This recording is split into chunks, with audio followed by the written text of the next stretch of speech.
আমাদের মাঝে মাঝে যখন মুখরোচক কিছু খাওয়ার জন্য মনটা আকুপাকু করে, তখন আমি আর দেবাশিস বেরিয়ে পড়ি নতুন নতুন খাবারের জায়গার সন্ধানে। তাই আজকে আমাদের গন্তব্য 99 দ্য মাল্টি কুজিন রেস্টুরেন্ট। এই রেস্টুরেন্টটি অশোকনগর মিউনিসিপ্যালিটির কাছেই রয়েছে। এই রেস্টুরেন্টটিতে ঢুকেই আপনারা বুঝতে পারবেন বেশ গোছানো পরিষ্কার পরিচ্ছন্ন একটি রেস্তোরাঁ। সামনের দিকে জনাকুড়ি জনের বসার ব্যবস্থা রয়েছে, আর যদি বেশি জনের গ্রুপ থাকে তবে ভেতরেও বেশ বড় জায়গা রয়েছে অনেকজন একসাথে বসে খাওয়ার জন্য। আমরা গিয়ে টেবিলে বসতে ওনারা জলের বোতল দিয়ে গেলেন, সাথে মেনু কার্ড। এরপর মেনু কার্ডের থেকে দেখলাম যে বিভিন্ন ধরনের স্যুপ যেমন রয়েছে তেমনই রয়েছে veg non veg starter item, আবার রয়েছে Indian gravy item, rice item, biryani, Chinese, আর মিষ্টি মুখ করার জন্য ফিরনি, শাহি টুকরা, আইসক্রিম। মানে পেট পুজো করার জন্য জবরদস্ত আয়োজন বলা চলে। ও একটা কথা মনে করিয়ে দিই, যারা ভিডিওটি দেখছেন তারা যদি ভালো লাগে তবে দয়া করে চ্যানেলটিকে সাবস্ক্রাইব করে পাশে থাকা বেল আইকনটিকে ক্লিক করে দেবেন আরো ভালো ভালো ভিডিও দেখার জন্য। আমরা প্রথমে নিলাম ফিশ ফিঙ্গার। এক প্লেটে ওনারা 6 পিস ফিশ ফিঙ্গার দেন, সাথে ছিল কাসুন্দি, আর প্লেটের গার্নিশিংটা বেশ সুন্দর লাগলো। একটা ফিশ ফিঙ্গার নিয়ে ভেঙে দেখলাম মাছটা সাদা ফ্রেশ মাছ। কামড় বসাতেই বুঝলাম যে বাসা মাছের ফিলে দিয়ে ফিশ ফিঙ্গার করা হয়েছে।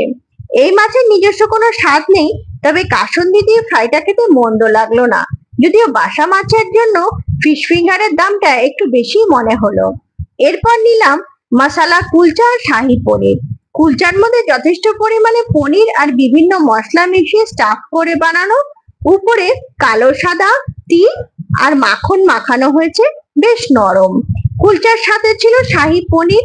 এ দিয়ে খেয়ে দেখলাম শাহি পনিরের গ্রেভিতে কাজু, পোস্ত, কিশমিশ, চালমগজ একসাথে বেটে অল্প দই দিয়ে সম্ভবত গ্রেভিটা করা হয়েছে, উপরে ক্রিম আর চেরি দিয়ে গার্নিশ করা রয়েছে। পনির যেন মুখে দিতে মিলিয়ে যাচ্ছে, আর গ্রেভিটা বেশ ভালো লাগলো, হালকা মিষ্টি মিষ্টি, কুলচার সাথে ভালোভাবে কমপ্লিমেন্ট করছে। এবার নিলাম গার্লিক নান আর সাথে চিকেন টিক্কা বাটার মশালা।